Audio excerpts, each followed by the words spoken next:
Love is something that's hard to express for many people. I'm sure there are many societal factors involved, and the particulars differ from culture to culture, region to region. There may be some places where love is a commonly regarded and traded expression, but among American culture and the English-speaking individuals I've spoken with outside of it, love seems difficult. To say one loves something apparently is a heavy endeavor, weighed down by many a chain and expectation. As someone who wants to live every day and every interaction in the pursuit of love, few things lifted my heart more than to hear my dear friend Knox tell me, in no uncertain terms, that I was the reason he found himself expressing love more frequently. The passion to be his genuine self and realize his genuine affections is precious, as it is in all of us. Even in works of fiction, wherein the theme primarily concerns love, the works themselves are sometimes hesitant to speak the word. There are those brave enough, of course. Even violent works like Fist of the North Star can manage to admit the love in their hearts.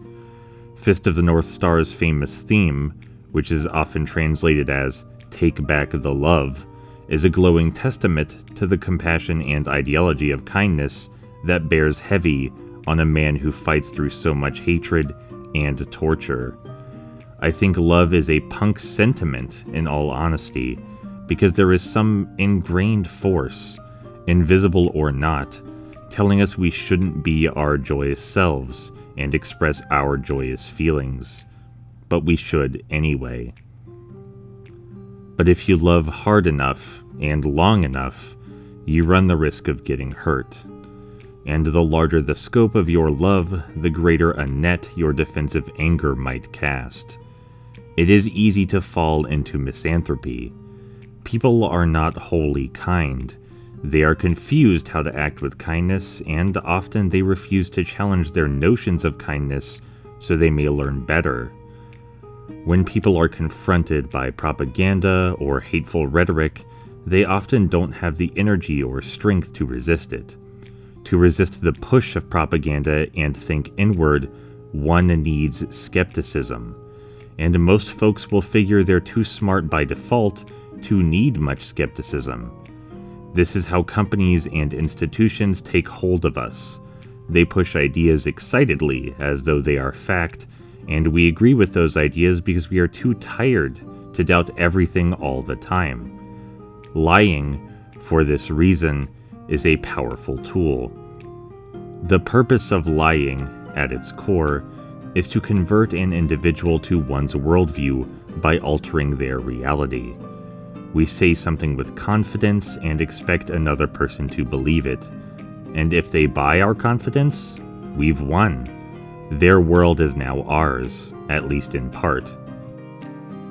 The human aversion to questioning itself and questioning others is also a culprit in another matter. Most people don't understand their own beliefs.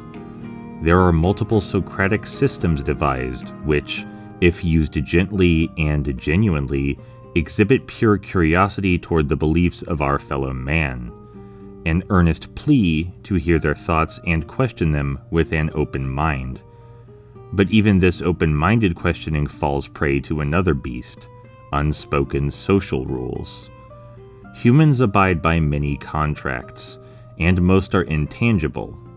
We expect one another to behave and act in a certain fashion, and if pressed with why, we don't have answers.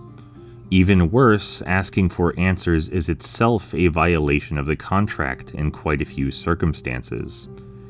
People who ostensibly base their beliefs in careful reason find themselves not only unable to answer curious questions, but also unable to admit their uncertainty without resorting to anger or violence.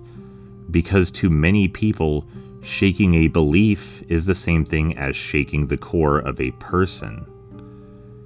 There is no hardened solution to this. All one can do is keep it in mind and try to gently encourage thoughtful consideration where one can. It's going to hurt. But most people don't know why they're hurting, and they don't understand why they hurt you.